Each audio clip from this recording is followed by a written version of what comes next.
Hi friends, ఈరోజు మనము chapati egg omelette role ఎలా చేయాలో చూద్దాం. ఫస్ట్ చపాతీ పిండి ఇలా బాగా కొంచెం మిక్స్ చేసి పెట్టుకున్నాను. తర్వాత ఎగ్ని కూడా ఒక బౌల్లో మిక్స్ వేసుకోవాలండి. కొంచెం ఉప్పు, కారం, పసుపు మన టేస్ట్కి తగ్గట్టు వేసుకున్నాము.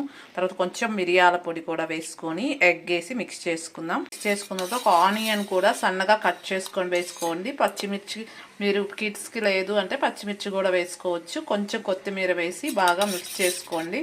వేసేసి బాగా మిక్స్ చేసుకోవాలి. చేసుకున్న తర్వాత ఇప్పుడు చపాతీ పిండి చేసుకున్నాం కదండి, దాన్ని 2 పార్ట్స్ చేసి రోటీస్ లాగా ఒత్తుకోవాలి. పల్చగా లాగా చేసుకొని కొంచెం బాండల్లో ఆయిల్ వేసి 2 సైడ్స్ రైట్గా రోస్ట్ చేసుకోండి. సైడ్ ఎక్కువ రోస్ట్ చేసుకోవాలండి. ఆ సైడ్ ఈ ఎగ్ మన మిక్సర్ని దాంట్లో పోసేసేయండి. పైన ఇలా పోసేసి లిడ్ పెట్టేయండి. ఫ్లిప్ చేసుకోండి. టేస్టీగా